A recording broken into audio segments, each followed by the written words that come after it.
야곱의 인생 여정 130 시리즈 세 번째 시간에 주시는 하나님 말씀은 구약성경 창세기 28장 10절에서 19절의 말씀이 되겠습니다.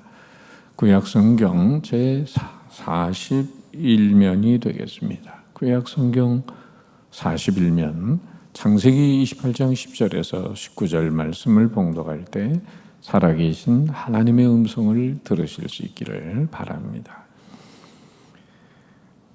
야곱이 부엘세바에서 떠나 하란으로 향하여 가더니 한 곳에 이르러는 해가 진지라. 거기서 유숙하려고 그곳에 한 돌을 가져다가 베개로 삼고 거기 누워 자더니 꿈에 본즉 사닥다리가 땅 위에 서 있는데 그 꼭대기가 하늘에 닿았고 또 본즉 하나님의 사자들이 그 위에서 오르락내리락 하고 또 본즉 여호와께서 그 위에 서서 이르시되 나는 여호와니 너의 조부 아브라함의 하나님이요 이삭의 하나님이라. 네가 누워있는 땅을 내가 너와 네 자손에게 주리니 네 자손이 땅의 티끌같이 되어 네가 서쪽과 동쪽과 북쪽과 남쪽으로 퍼져나갈지며 땅의 모든 족속이 너와 네 자손으로 말미암아 복을 받으리라. 내가 너와 함께 있어 네가 어디로 가든지 너를 지키며 너를 이끌어 이 땅으로 돌아오게 할지라. 내가 네게 허락한 것을 다 이루기까지 너를 떠나지 아니하리라 하신지라. 야곱이 잠이 깨어 이르되 여호와께서 과연 여기 계시거늘 내가 알지 못하였도다. 이에 두려워하여 이르되 두렵도다. 이곳이요 이곳은 다름 아닌 하나님의 집이요 이는 하늘의 문이로다 하고 야곱이 아침에 일찍 일어나 베개로 삼았던 돌을 가져다가 기둥으로 세우고 그 위에 기름을 붓고 그곳 이름을 베델이라 하였더라. 이 성의 옛 이름은 루스더라. 아멘. 아멘. 세계 최고의 복서였던 필리핀 상원의원 매니 파키아오라고 하는 분의 이야기입니다. 그는 하나님을 만나서 인생이 변화된 사람입니다. 필리핀 빈민가에서 태어나서 돈을 벌기 위해 복싱을 시작했습니다. 타고난 순발력과 승부근성까지 있어서 경기마다 승승장구했습니다. 복싱 역사상 최초로 8개 체급에서 세계 챔피언이 되고 큰 인기를 누립니다. 인기가 얼마나 높았든지 엘비스 프레슬리와 존 F 케네디를 합쳐놓은 인물과 같다는 평을 받을 정도였습니다. 필리핀에서는 나라의 주먹이라고 부르며 최고의 영웅으로 대우했습니다. 그가 경기하는 날이면 국가 전체가 멈추었습니다. 사람들이 경기를 시청하기 때문에 범죄율이 0%가 되고 반군과 분리주의자들까지도 휴전을 할 정도였다고 합니다. 그러나 이 사람의 사생활은 깨끗하지 못했습니다.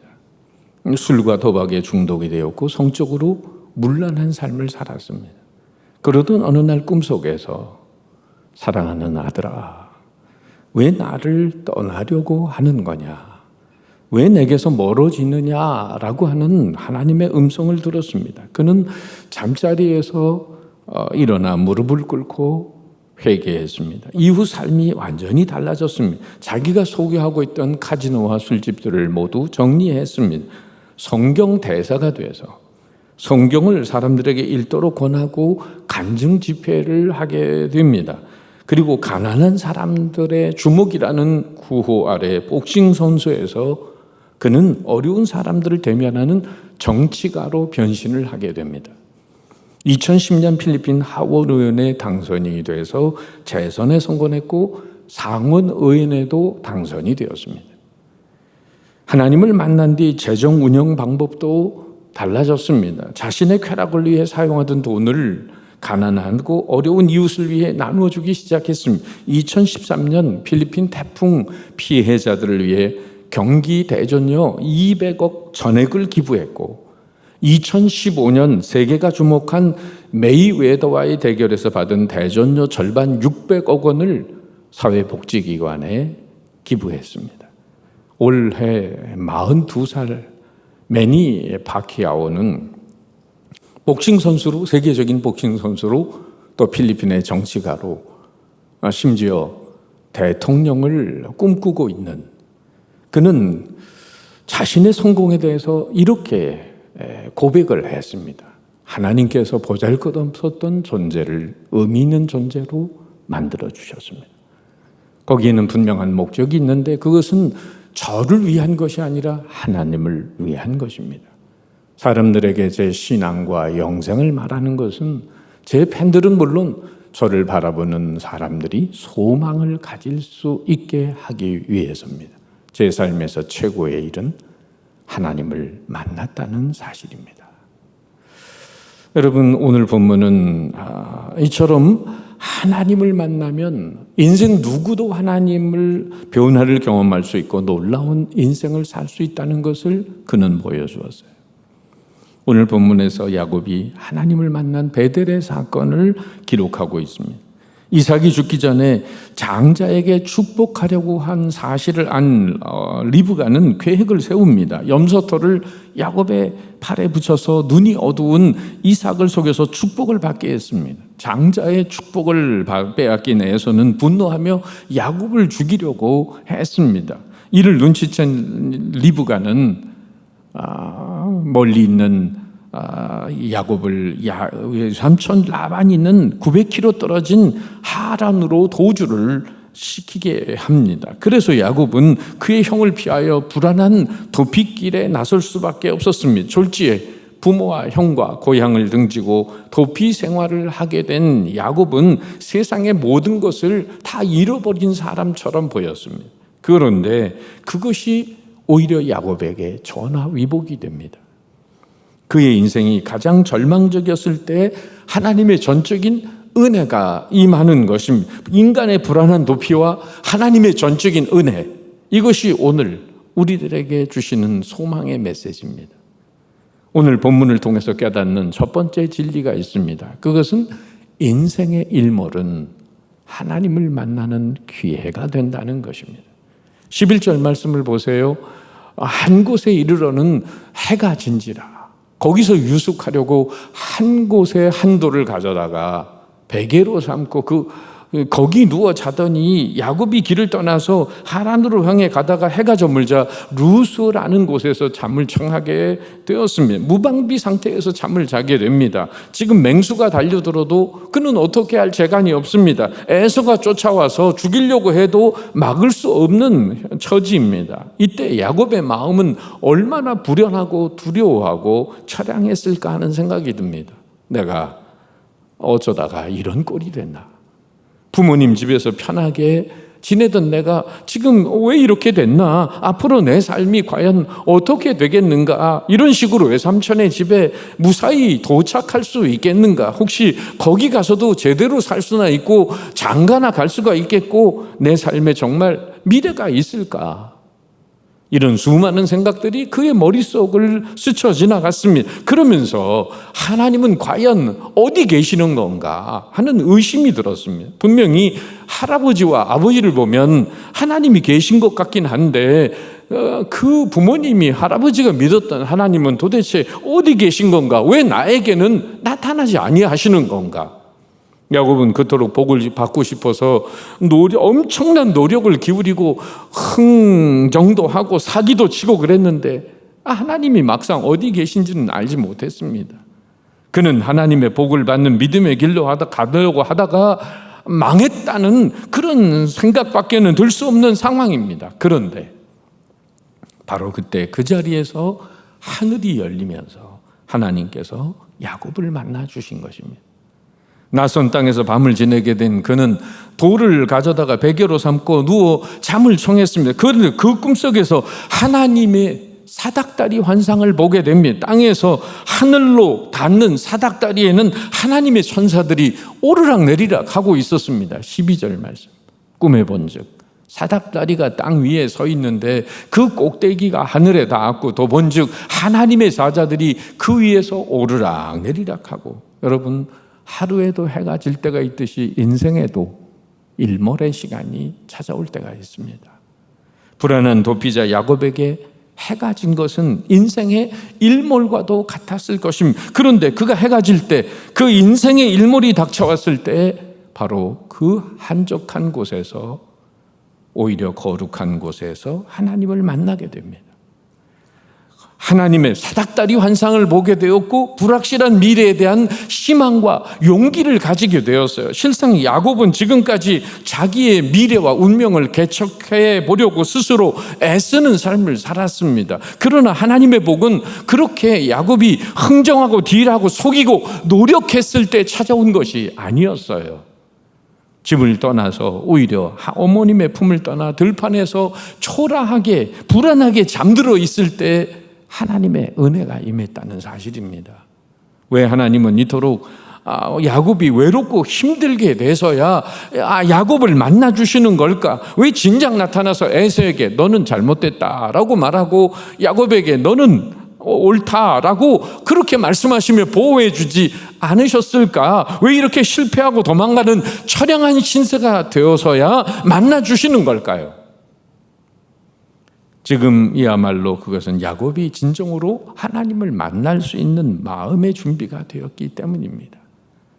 사실 하나님은 야곱이 그동안 집에 살았을 때에도 항상 함께 계셨습니다. 하나님은 사실 야곱에게 계속 말씀하기를 원하셨습니다. 그러나 야곱에게는 하나님의 임재를 느낄 수 있는 믿음의 눈이 없었고 하나님의 음성을 들을 수 있는 믿음의 귀가 없었습니다.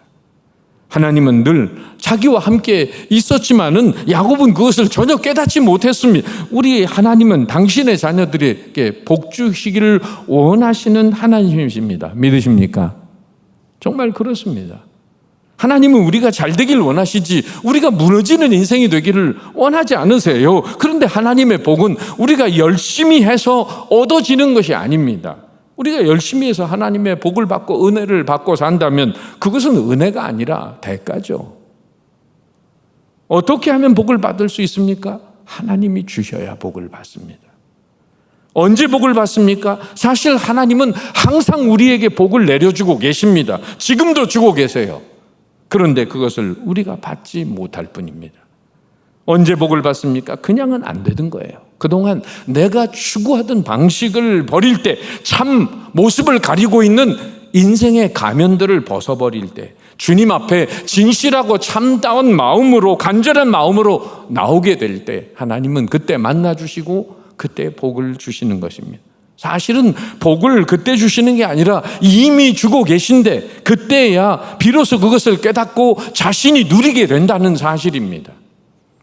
비가 쏟아질 때 여러분 비를 받고자 하는데 그릇을 엎어놓으면 그 빗물이 담길 수 있겠습니까? 하나님의 복이 내리고 있는데 그 복을 받을 수 있는 믿음의 그릇을 엎어놓고 있으면서 복을 누리겠다고 아우성쳐도 소용이 없어요. 그러니까 그 그릇을 돌려놔야 돼요. 그래야 비가 들어가는 것처럼 비는 지금도 은혜의 비는 내리고 있습니다. 내가 그릇을 뒤집어 놓지 못해서 복을 못 받는 겁니다. 비를 바로 놓을 때 받을 수 있는 거죠. 인생의 일몰은 인간의 한계를 절감하게 합니다. 고독과 불안과 절망을 겪게 합니다. 그런데 놀랍게도 인생의 일몰은 하나님의 사닥다리 환상을 볼 때입니다. 인생의 일몰은 주님의 음성을 듣고 자신의 죄악을 회개하며 성령의 충만함을 받을 때입니다. 그래서 엎드러졌던 인생이 다시 일어나서 거듭난 자로서의 삶을 시작할 때인 줄 믿습니다. 대부분의 사람들은 해가 떨어지는 일출을 하루에 하루의 시작을 해가 뜨는 일출로 보죠. 해가 뜨는 일출로. 그런데 유대인은 해가 지는 일몰을 하루의 시작으로 맞이합니다. 왜 그렇죠? 바로 이런 말씀이 창세기에 있기 때문이에요. 저녁이 되며 아침이 되니 이는 첫째 날이니라. 유대인들의 시간과는 저녁부터 시작해서 아침으로 끝납니다. 그래서 저들이 인생의 밤중 같은 고난의 시간을 맞이해도 오뚜기처럼 일어날 수 있는 독특한 시간관을 저들이 가지고 있는 거예요. 이스라엘의 지혜를 모은 책 탈무드에 유대인들이 강조하는 말이 있습니다. 그건 뭐냐면 우리도 잘 아는 별은 밤에 빛난다는 겁니다. 별은 여러분 낮에도 하늘에 떠 있어요. 그런데 그것을 어두워지지 않으면 볼 수가 없습니다. 사물을 보는 것도 눈에 흰자가 아니라 검은 동자라는 사실을 유대인들은 주의 깊게 생각을 하고 있답니다. 인생의 일몰은 하나님의 사닥다리 환상을 볼 때입니다. 인간의 도피와 하나님의 은혜, 이것은 아담과 아브라함과 야곱, 다윗, 베드로, 바울만의 얘기가 아닙니다. 사랑하는 성도 여러분, 인생의 일몰을 하나님을 만나는 기회, 하늘로 이어진 사닥다리 환상을 볼 기회로 맞이하시기를 바랍니다. 그래서 야곱이 베델에서 만난 하나님, 바울이, 사울이 다메섹에서 만난 하나님을 내가 만난 하나님으로 증거하는 역사가 있으시기를 주의 이름으로 축복합니다. 두 번째, 깨닫게 되는 진리는요, 영의 눈을 뜨는 자는 하나님의 꿈을 꾸고 언약의 축복을 받게 됩니다. 12절 다시 보시면은 꿈에 본즉 사닥다리가 땅 위에 서 있는데 그 꼭대기가 하늘에 닿았고 또 본즉 하나님의 사자들이 그 위에서 오르락 내리락 하고, 바로 여기 오늘 본문에 꿈의 본즉 세 번 반복됩니다. 꿈에 본 게 뭘까요? 그런데 앞에 나오는 사건 중에 형 에서가 본 것과 야곱이 본 것은 대조적으로 있습니다. 6절과 8절에서는 에서가 본즉, 에서가 또 본즉 이란 말로 성경에 기술됩니다. 에서는 밝은 태양 아래서 육신의 눈으로 관찰할 수 있는 그것만을 본 거예요. 그런데 야곱은 다릅니다. 캄캄한 밤에 하나님이 보여주시는 것을 봅니다. 사람은 무엇을 보느냐에 따라서 그 삶이 달라집니다. 여러분 어떻습니까? 육안으로 사물을 보고 계세요? 영안으로 사물을 보고 계십니까?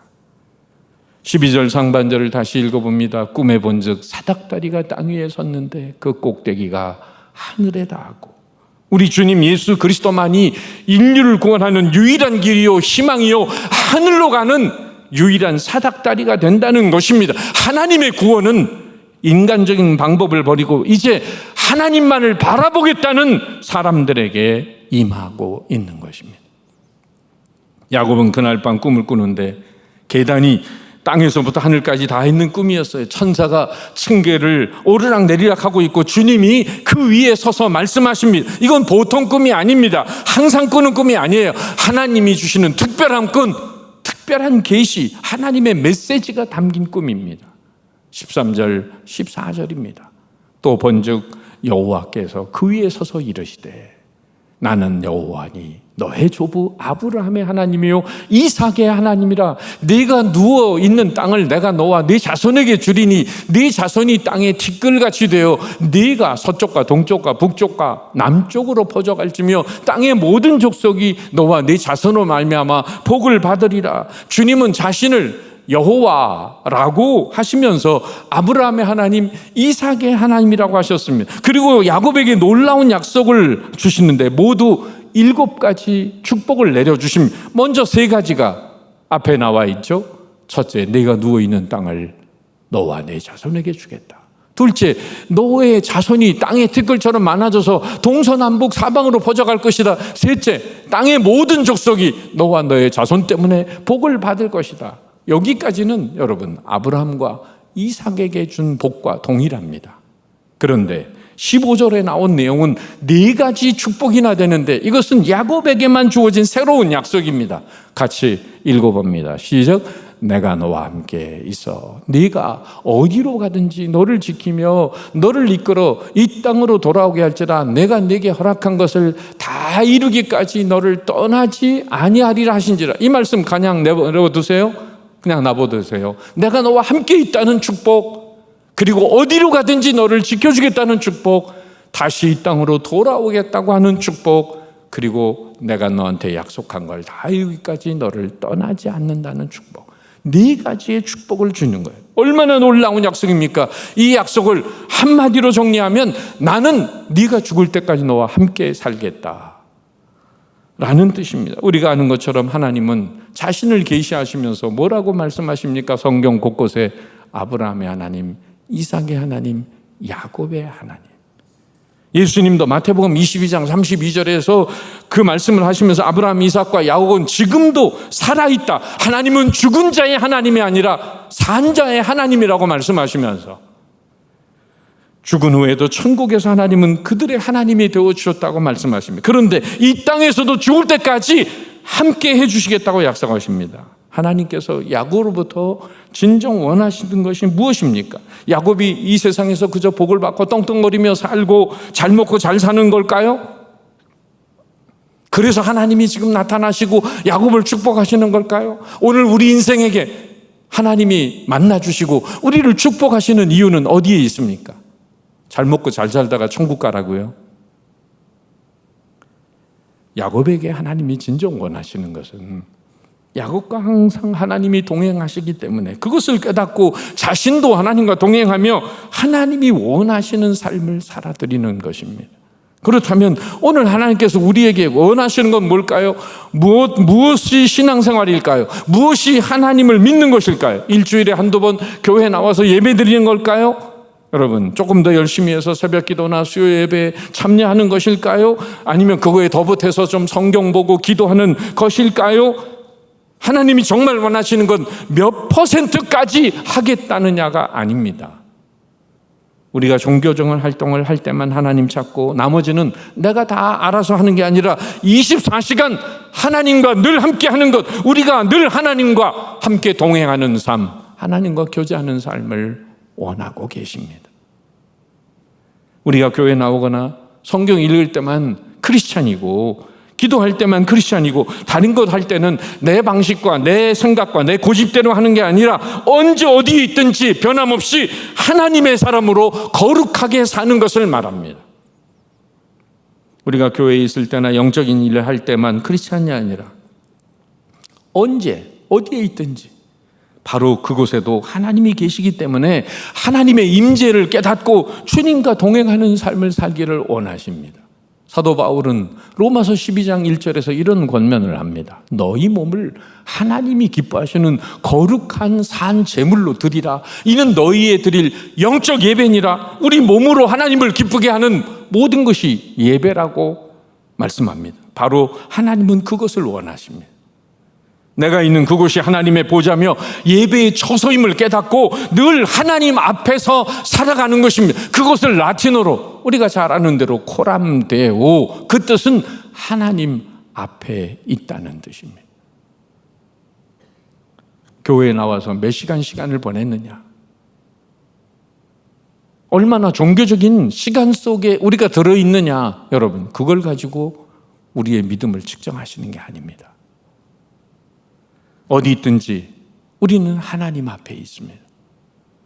그래서 하나님 모시기에 아름다운 삶을 살아야 하는 것입니다. 하나님이 정말 우리에게 원하시는 삶은 우리가 신앙생활 하다가 죽으면 천국 가는 게 아닙니다. 그리스도의 삶에서 예수 믿고 천국 가는 건 아주 적은 일입니다. 그리스도인의 신앙의 핵심은 예수 믿고 천국 가는 게 아닙니다. 바로 이 땅에서 하나님이 원하시는 삶을 사는 것, 하나님의 가족, 나아가 하나님의 군대로 사는 것입니다. 예수 믿고 천국 가는 게 핵심이라면 여러분 믿자마자 죽어야 되는 거 아닙니까? 왜? 이 세상 생로병사에 시달리는데 여기 뭐하러 그렇게 오래 살아요? 예수 믿자마자 바로 천국 가야죠. 그런데 우리가 이 땅에 살아있는 이유는 뭐예요? 사명이 있기 때문에 하나님이 덤으로 살게 해주시는 것입니다. 내가 하고 싶은 것을 하고 가고 싶은 걸 가는 게 아니라 내가 원하는 것만 하는 게 아니라 하나님이 무엇을 나에게 원하시는지 생각하며 내 손으로 하나님이 원하는 일을 하고 내 발이 하나님이 원하는 곳을 가는 겁니다. 주님이 원하는 대로 움직이는 삶이 바로 그것이 신앙생활입니다. 미래적으로는 열방 회복의 비전을 이루면서 복음의 통로가 되는 거예요. 아브라함의 하나님, 이삭의 하나님, 야곱의 하나님이 되어 그 후손 가운데 메시아가 오게 되고 이스라엘을 열방을 구원하는 제사장 나라가 되는 하나님의 꿈을 이루어가는 사람을 말하는 것입니다. 그래서 하나님은 언약의 후손인 야곱을 만나주시고 축복하고 계시는 것입니다. 따라서 나의 꿈은 단순히 나의 욕망을 이루기 위한 꿈이 아니라 하나님의 비전을 이루는 꿈이 되어야 합니다. 오늘 여러분은 무슨 꿈이 있으세요? 무슨 꿈을 꾸고 계십니까? 부동산이 갑자기 100배로 올랐으면 좋겠습니까? 주식이 1000배로 뛰면 좋겠습니까? 로또 복권에 갑자기 1등에 당첨이 되면 좋겠습니까? 많이 아는 얘기처럼 어떤 집사님 사업이 안 돼가지고 로또 복권 사도 되나 신앙인으로 담임 목사님한테 여쭤보기도 좀 그렇고, 그래서 어느 날 성경 보니까 성경에 로또라는 말이 나온대잖아요. 확신을 가지고 5장을 샀다는 거 아니에요? 어디 나와요? 창세기 12장 4절. 아브라함이 여호와의 말씀을 쫓아갔고 그의 조카 롯도 그와 함께 갔으며. 성경을 지 맘대로 보는 거죠. 요정이 나타나서 30세에 둘이 부부가 만나가지고 30년을 살았어요. 60세에 환갑된 부부에게 요정이 나타나서 소원이 뭐냐? 부인은 세계 일주 여행하고 싶어요. 세계 일주 티켓이 나왔어요. 남편은 조금 맹랑한 소원을 아뢰입니다. 한 30년 젊은 여자하고 살고 싶습니다. 졸지에 그 사람이 90세가 돼버리고 말았다는 거죠. 여러분, 욕심 부리지 말라는 얘기예요. 어려운 코로나 시절에 야곱이 받은 축복을 원하십니까? 영의 눈을 떠서 하나님이 원하시는 꿈을 꾸고 하나님의 임재를 경험하고 언약의 축복이 새로워지시기를 주님의 이름으로 축복합니다. 세 번째, 오늘 말씀을 통해 깨닫는 진리는 하나님의 임재를 경험한 사람은 헌신적인 삶을 결단한다는 것입니다.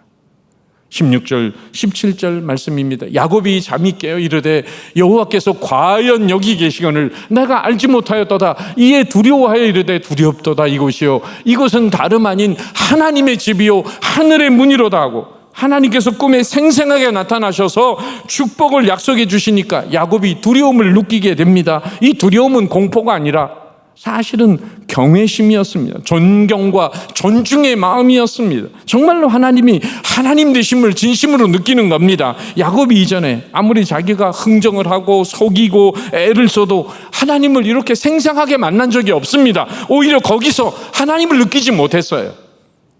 그런데 이제 하나님께서 직접 자기에게 찾아와 주셨습니다. 야곱은 이 꿈을 통해 약속을 하나님의 계시로 믿고 받아들입니다. 꿈에서 말씀하신 하나님의 약속을 받은 야곱은 잠에서 깨어 자기가 자던 것이 17절에 나온 대로 하나님의 집이며 하늘의 문이며 하늘로 들어가는 문이라고 고백을 해요. 그리고 16절에서 이런 놀라운 고백을 하잖아요. 여호와께서 과연 여기 계시거늘 내가 알지 못하였도다. 여기만 아니라 지금까지 쭉 하나님이 계셨는데 내가 이제야 하나님을 알게 되었다고 고백합니다. 이전까지 야곱이 경험한 하나님의 말씀은 간접적인 말씀, 누구를 통해서 주신 말씀이었어요. 할아버지 아브라함을 통해, 아버지 이삭을 통해 들은 간접적인 말씀밖에 없었어요. 그런데 이곳에서 자신에게 직접 말씀하시는 하나님을 만나는 놀라운 체험을 하게 된 것입니다. 그래서 아침 일찍 일어나 베고 잤던 돌을 세워 기름을 붓고 베델이라고 이름을 짓습니다. 18절 19절 말씀. 야곱이 아침에 일찍 일어나 베개로 삼았던 돌을 가져다가 기둥으로 세우고 그 위에 기름을 붓고 그곳 이름을 베델이라, 하나님의 집 베델이라 하였더라. 이 성의 옛 이름은 루스더라. 그뿐만이 아닙니다. 20절 22절에서 놀라운 서원의 결단 기도를 하게 됩니다. 야곱이 서원하여 이르되 하나님이 나와 함께 계셔서 내가 가는 이 길에서 나를 지키시고 먹을 떡과 입을 옷을 주시어 내가 평안히 아버지의 집으로 돌아가게 하시오면 여호와께서 나의 하나님이 되실 것이요 내가 기둥으로 세운 이 돌이 하나님의 집이 될 것이요 하나님께서 내게 주신 모든 것에서 10분의 1을 내가 반드시 하나님께 드리겠나이다 하였더라. 여러분, 여기 보면 야곱이 서원을 하는데 약간 딜을 하면서 조건을 거는 것 같은 느낌이 있습니다. 그런 마음이 아마도 약간은 있었을 것입니다. 그러나 이것은 하나님의 약속이 의심스러워서 재확인을 받겠다는 것이 핵심이 아닙니다. 오히려 하나님이 주신 이런 약속을 듣고 얼마나 놀랬겠습니까? 제가 이것을 제 것으로 받겠습니다 라고 하는 믿음의 표시예요. 물론 아직까지 야곱에게는 온전한 믿음이 아닙니다. 그러나 최소한의 믿음의 표시를 보입니다. 이전에는 간접적으로 할아버지와 아버지를 통해서 들었지만 멀게만 느껴졌던 하나님의 말씀이 이제는 살아있는 말씀으로 자신에게 생생하게 역사하고 있는 것을 인정하는 표시입니다. 물론 야곱의 믿음은 아직 완전한 믿음이 아닙니다. 꿈 한 번 꿨다고 그 믿음이 어떻게 완전해지겠어요? 그건 아닙니다. 하지만 처음으로 하나님과 인격적으로 만나는 순간이었습니다. 이제 정말 하나님의 가족이 되고 하나님과 동행하는 시작이 되는 사건입니다. 이런 얘기가 있습니다. 어린 딸이 레고 조각들을 가지고 뭔가를 열심히 만들고 있는 걸 보고 엄마가 물었습니다. 얘야, 뭘 만들고 있니? 엄마, 조용히 해. 지금 내가 교회를 만들고 있는 거야. 아이가 레고를 가지고 예배당을 만들고 있는 거예요. 그러니까 아이가 교회 만든다고 조용히 하라는 말도 기특하기도 해서 또 물었습니다. 얘야, 그런데 왜 조용해야 되는 거니? 그랬더니 예배하니까 조용하라고 말을 할 줄 알았더니 아이는 뜻밖의 이렇게 말합니다. 엄마, 교회에서는 사람들이 다 졸고 있잖아. 그러니까 시끄럽게 하면 안 되잖아.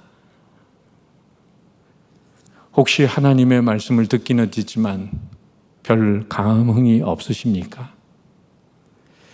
성경을 읽어도 별 감동이 없고 잠이 안 오면 펼치는 수면제 같은 역할을 할 뿐입니까? 뭐가 문제입니까? 어디에 문제가 있습니까? 성경에 문제가 있습니까? 그렇지 않습니다. 내 마음에 문제가 있습니다. 무엇보다 하나님과의 인격적인 만남이 실종됐습니다. 교회를 오래 다녀도 하나님과의 인격적인 만남이 실종된 사람들이 있어요. 하나님이 멀게만 느껴지며 지금 여기서 말씀하고 계시다는 신전의식이 없습니다. 그런데 어느 순간 갑자기 벼락이 치는 것 같은 충격으로 말씀이 자신에게 다가올 때가 있으며 날카로운 칼처럼 나를 찌르고 마음속을 파고드는 것처럼 느낄 때가 있으며 전혀 긴장감 없이 편하게 지냈는데 믿음 생활도 그냥 편안하게 적당히 했는데 남을 거쳐서 간접적으로 전달되던 하나님의 말씀만 의존하고 살았는데 어느 순간 고압전류처럼 내 몸속을 흐르는 엄청난 충격이 느껴집니다. 이상하게 말씀 듣기 전부터 눈물이 납니다. 성경을 펴기 전부터 마음이 뜨거워집니다. 기대감이 올라옵니다. 이제는 나와 별로 상관이 없게만 느껴졌던 하나님의 말씀이 이제는 전부 내게 하시는 하나님의 말씀으로 다가옵니다. 왜 그렇습니까? 성경이 달라졌나요? 설교가 새로워졌나요? 아닙니다. 내 마음이 달라졌기 때문입니다. 내 태도가 바뀌었기 때문입니다. 모든 게 편안했으면 그렇지 않을 텐데 하나님께서 허락하신 어려움을 통해 비로소 자신을 돌아보며 하나님을 향해 간절한 마음을 야곱이 가지게 되었기 때문이죠. 우리가 편안한 것만 추구하고 세상 재미를 따라 살려고 하면 그렇게 하다가는 망한다는 사실을 하나님이 너무나 잘 아시기 때문에 우리를 사랑하시는 하나님이 그대로 내버려 두시지 않는 겁니다. 우리에게 간절한 마음이 생길 수 있는 환경을 만들어 주시고 그리고 우리를 변화되게 도와주십니다. 그래서 우리의 삶에 실제로 어려운 상황이 때때로 벌어지는 것입니다. 잠시 인생에 해가 지는 일몰의 시간이 찾아옵니다. 그것은 그러나 재앙이 아니라 오히려 은혜의 통로가 될 수 있음을 믿으시기 바랍니다. 환희의 아침, 새로운 소망의 일출을 맞이할 수 있는 첩경이 될 수 있는 것입니다. 하나님이 우리에게 요구하시는 것은 완벽함이 아닙니다. 하나님께 나올 수 있는 간절한 마음, 가난한 마음, 애통하는 마음, 하나님이 원하시는 것은 바로 그런 마음입니다. 그런 마음으로 하나님 앞에 나올 때 그곳이 바로 하나님의 약속의 말씀을 깨닫는 하나님의 집 베델이 되고 하늘로 들어가는 문이 되며 그 약속을 붙들고 믿음과 헌신의 결단을 내리는 거룩한 장소가 되는 것입니다. 이처럼 확실한 약속의 말씀을 붙들고 지금처럼 불확실한 현실을 헤쳐나가며 승리하는 우리 모두가 되실 수 있기를 주님의 이름으로 축복합니다.